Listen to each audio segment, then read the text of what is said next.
जय श्री बालाजी की जय सियाराम। ओम नमो भगवते वासुदेवाय नमः। मैं सीता प्रजापति आज लेके आई हूँ गीता ग्रंथ साधन की जानकारियां। जीवन में एक तो चेतन परमात्मा अंश है और एक जड़ प्रकृति का अंश है। चेतन अंश की मुख्यता से वह परमात्मा की इच्छा करता है और जड़ असंग की मुख्यता से वह संसार की इच्छा करता है। इन दोनों इच्छाओं में परमात्मा की इच्छा तो पूरी होने वाली है, पर संसार की इच्छा कभी पूरी होने वाली है ही नहीं। कुछ सांसारिक इच्छाओं की पूर्ति होती हुए भी दिखने पर भी वास्तव में उनकी निवृत्ति नहीं होती। प्रतीत संसार की आसक्ति के कारण नई नई कामनाएं पैदा होती रहती है। वास्तव में सांसारिक इच्छाओं की पूर्ति अथवा सांसारिक वस्तुओं की प्राप्ति इच्छा के अधीन नहीं है, प्रत्युत कर्म के अधीन है, परंतु परमात्मा की प्राप्ति कर्म के अधीन नहीं है। स्वयं ही उत्कट अभिलाषाओं मात्र से परमात्मा की प्राप्ति हो जाती है। इसका कारण यह है कि प्रत्येक कर्म का आदि और अंत होता है, इसीलिए उसका फल भी आदि अनंत वाला ही होता है। अतः आदि अनंत वाला कर्मों से अनादि अनंत परमात्मा की प्राप्ति कैसे हो सकती है। परंतु साधकों ने प्राय ऐसा समझा रखा है कि जैसे क्रिया की प्रधानता से सांसारिक वस्तु की प्राप्ति होती है, ऐसे ही परमात्मा की प्राप्ति भी उसी प्रकार क्रिया की प्रधानता से ही होगी। और जैसे सांसारिक वस्तु की प्राप्ति के लिए शरीर इंद्रियां मन बुद्धि की सहायता से ली पड़ती है, ऐसे ही परमात्मा की प्राप्ति के लिए भी उसी प्रकार शरीर इंद्रियां मन बुद्धि सहायता लेनी पड़ती। इसीलिए ऐसे साधक जड़ता शारीरिक की सहायता से अभ्यास करते हुए परमात्मा की तरफ चलते हैं। जैसे ध्यान योग में दीर्घ काल तक अभ्यास करते करते अर्थात परमात्मा में चित्त को लगाते लगाते जब तक निरूढ़ हो जाता है, तब उसमें सांसारिक कोई इच्छा न रहने से और स्वयं जड़ होने के कारण परमात्मा को ग्रहण न करे सकने से वह चित्त संसार से उपराम हो जाता है।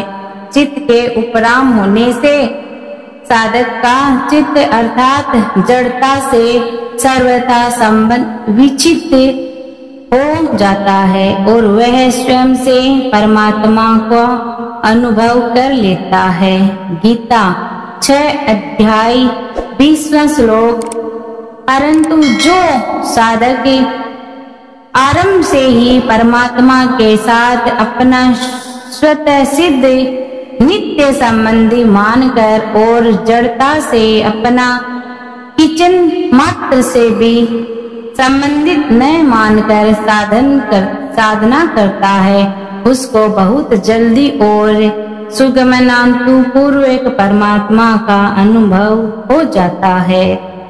इस प्रकार परमात्मा की प्राप्ति चाहने वाले साधकों के लिए साधनिक दो शैलियां हैं। जिस शैली में अंतकरणी प्रधान रहती है, अर्थात जिसमें साधक जड़ता की सहायता लेकर साधक करता है, उसको करण सापेक्ष शैली नाम से, और जिस शैली में स्वयं की जड़ प्रधानता रहती है, अर्थात जिसमें साधक के आरंभ से ही जड़ता की सहायता न लेकर स्वयं से साधन करता है, उसको करण निरपेक्ष शैली नाम से कह सकते हैं। यद्यपि इन दोनों की साधना शैलियों से परमात्मा तत्व की प्राप्ति करण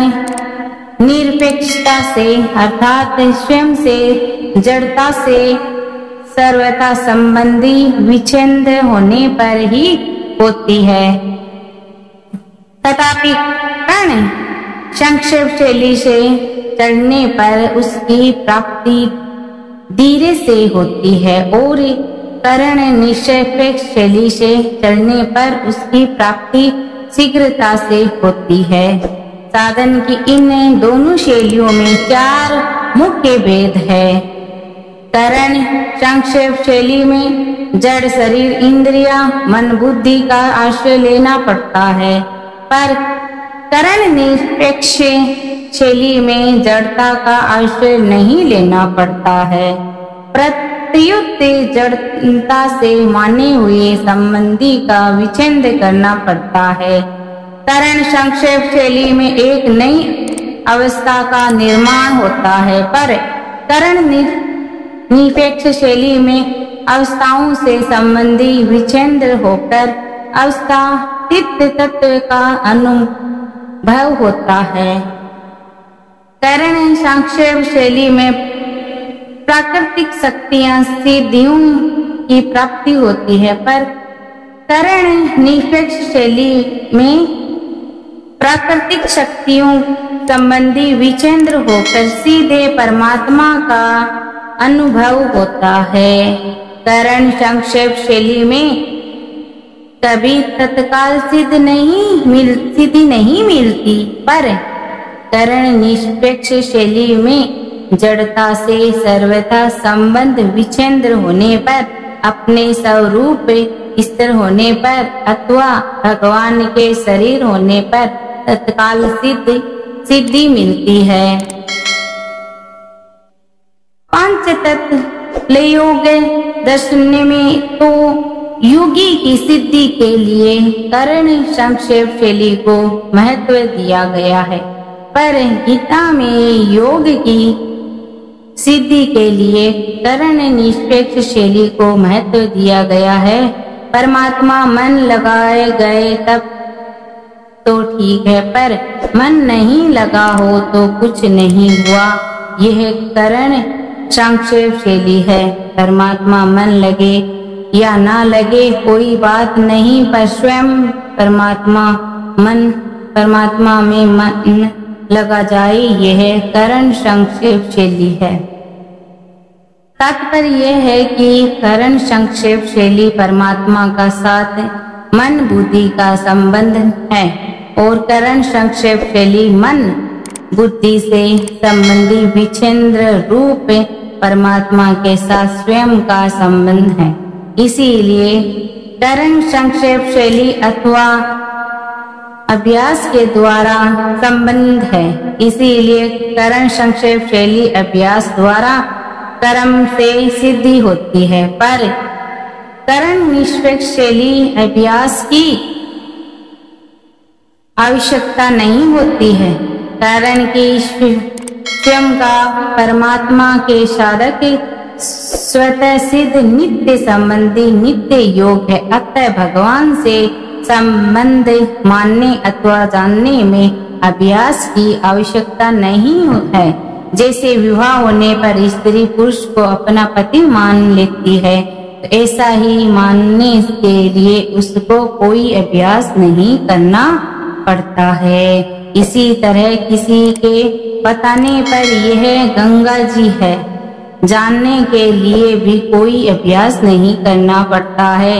संक्षेप में शैली में तो अपने लिए साधन करते क्रिया मुख्यता करती है, पर कर्ण निरपेक्ष शैली में मुख्यता रहते हैं। पर कर्ण निरपेक्ष शैली में विवेक और मानने भाव की मुख्यता रहती है। मेरा जड़ता शारीरिक से संबंधी है ही नहीं, अनुभव न होने पर भी जब साधक इसको आरंभ से ही दृढ़ता पूर्वक मान लेता है, तब उसे ऐसा ही स्पष्ट अनुभव हो जाता है जैसे कि वह शरीर और शरीर मेरा है, इस प्रकार जाता है। जिसे वह प्रकाश गलत मान्यता करके बंधा था, ऐसे ही मैं शैली नहीं हूँ और शरीर मेरा नहीं है। इस प्रकार सही मान्यता करके मुक्त को पाता है, क्योंकि मानी हुई बात न मानने से मिट जाती है। ये सिद्धांत है। इसी बात को भगवान ने गीता में कहा है कि अज्ञानी मनुष्य शरीर से संबंधित जोड़कर उससे होने वाली क्रियाओं का कर्ता अपने को मान लेता है। अहंकार विमूढ़ता कर्तमात्मिक मान्यते परंतु ज्ञानी मनुष्य उन क्रियाओं करता अपने को नहीं मानता। नेवे चिंतक क्रोमणी युक्त मान्यता तत्विति तात्पर्य ये हुआ है कि अवास्तविक मान्यताओं को मिटाने के लिए वास्तविक मान्यता करनी जरूरी है। मैं हिंदू हूँ, मैं ब्राह्मण हूँ, मैं साधु हूँ आदि मान्यताएं इतनी दृढ़ होती है कि जब तक इन मान्यताओं को स्वयं नहीं छोड़ता तब तक इनको कोई दूसरा नहीं छोड़ा सकता। ऐसे ही मैं शरीर हूँ, मैं कर्ता हूँ आदि मान्यताएं भी इतनी दृढ़ हो जाती है कि उनको छुड़ाना साधकों कठिन मालूम देता है। परंतु ये शैली के मान्यताएं अवास्तविक असत्य होने के कारण सदा रहने वाली नहीं है, प्रत्युत मिटाने वाली है। इसके विपरीत मैं शरीर नहीं हूँ, मैं भगवान का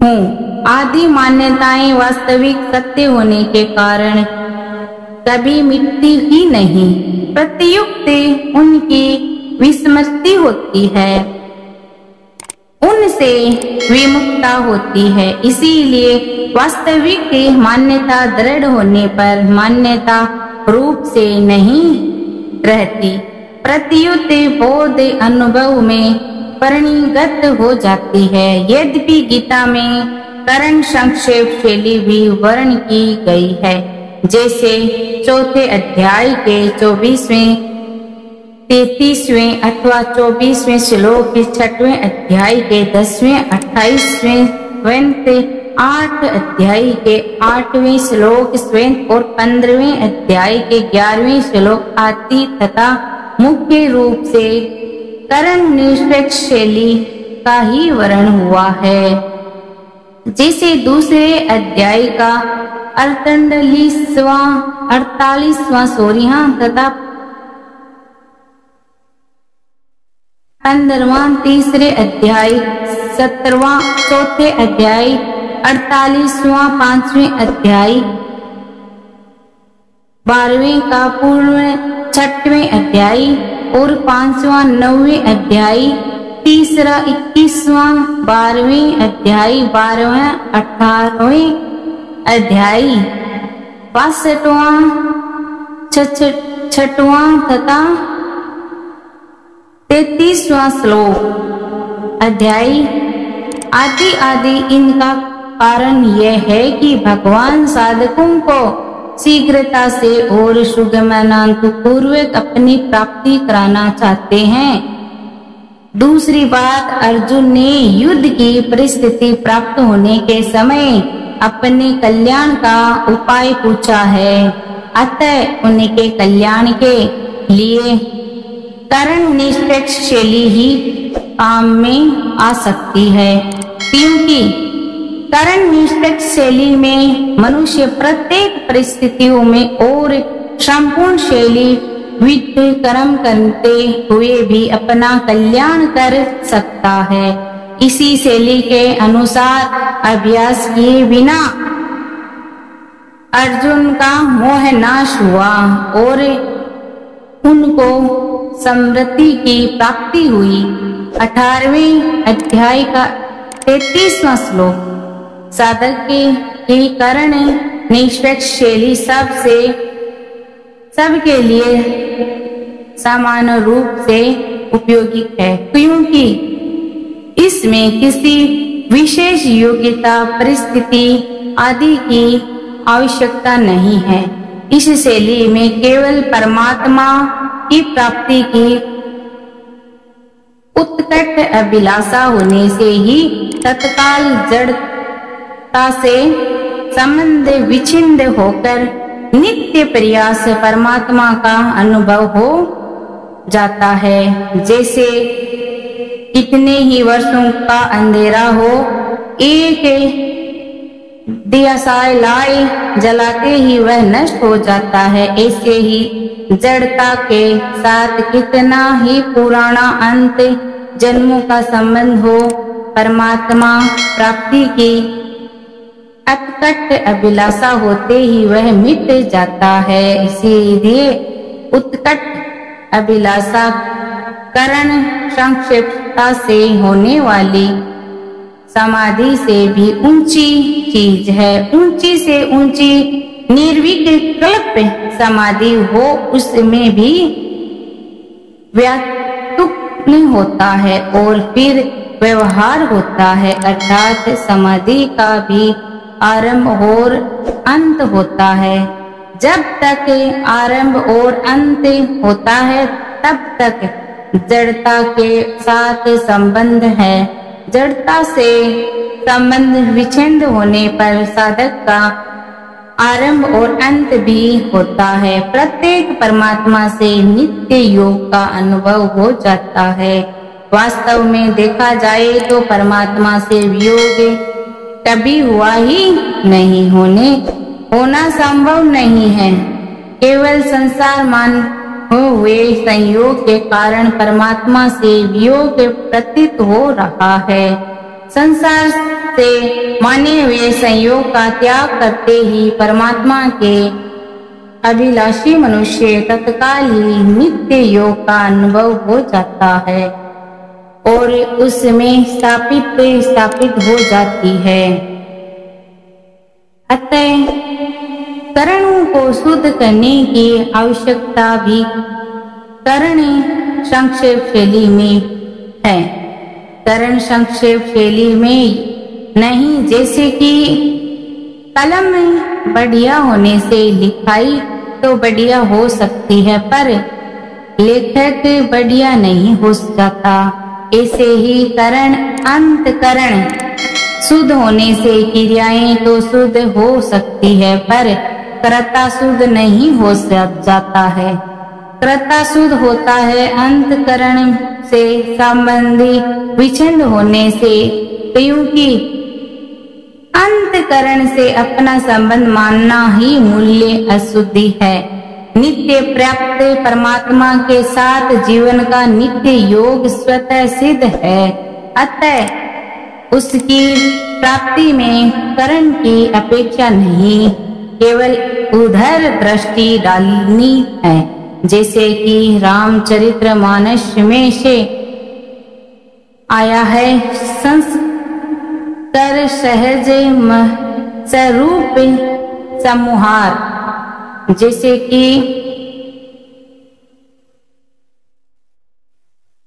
अर्थात भगवान शंकर ने अपने सहज स्वरूप को संभाला, उसी तरह दृष्टि डाली। संभाल चीज वह होती है जो पहले ही हमारे पास हो और केवल दृष्टि डालने से पता लगा जाए कि यह है।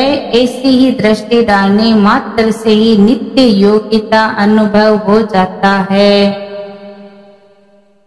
परंतु सांसारिक सुखी की कामना, आशा और भोग के कारण उधर दृष्टि डालने में, उसका अनुभव करने में कठिनता मालूम देती है। जब तक सांसारिक भोग और संग्रह की तरह दृष्टि है, तब तक मनुष्य में यह ताकत नहीं है कि वह अपने स्वरूप की तरह दृष्टि डाल सके। अगर किसी कारण से किसी खास विवेक चैन से उधर दृष्टि चली भी जाए तो उसका स्थायी रहना बड़ा कठिन है, कारण कि नाशवान पदार्थों को जो प्रियता भीतर में बैठी हुई है वह प्रियता भगवान के स्वतः सिद्ध संबंधी समझने में देते हैं और समझने आ जाए तो स्थिर नहीं रहते हैं। हाँ, अगर उत्कट अभिलाषा जागृत हो जाए कि उस तत्काल अनुभव कैसे हो। इस अभिलाषा यह तत्काल है कि ये संसार की आसक्ति का नाश कर देती है।